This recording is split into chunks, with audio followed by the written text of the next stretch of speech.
Lokapasar atau marketplace temu dari Cina dicegah masuk ke Indonesia. Harapan itu disampaikan Kementerian Koperasi dan UKM, Kementerian Perdagangan, Kementerian Komunikasi dan Informatika, dan pemangku kebijakan terkait diharapkan untuk bersinergi mencegah hal itu.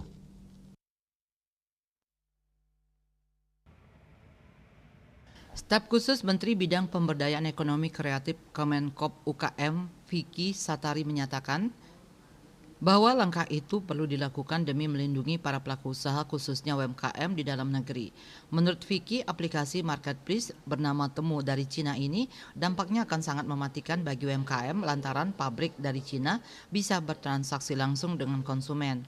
Ia juga berharap arus masuk barang impor ilegal yang makin masif bisa dibendung karena akan membuat produk UMKM sulit bersaing dari sisi harga karena barang ilegal masuk ke pasar domestik tanpa membayar pajak atau biaya masuk sesuai ketentuan. Demi memastikan UMKM tetap bertahan dari ancaman barang ilegal, Vicky berharap ada kesetaraan dan keadilan dalam menjalankan aktivitas usaha. Ia menyebut impor harus dapat dipastikan patuh terhadap regulasi dengan membayar biaya masuk barang impor.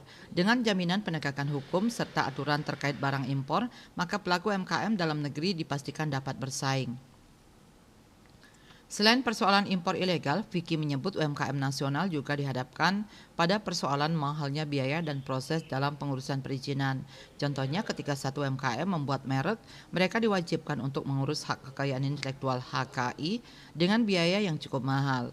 UMKM juga dibebani untuk membuat badan hukum usaha dan dibebani pajak. Pemerintah telah membentuk Satuan Tugas Impor Ilegal yang bertugas melakukan penindakan terhadap importir nakal yang sengaja memanipulasi dan menyalahgunakan izin impornya. Satgas ini terdiri dari 11 wakil dari beberapa kementerian dan lembaga yang memiliki keterkaitan dengan impor.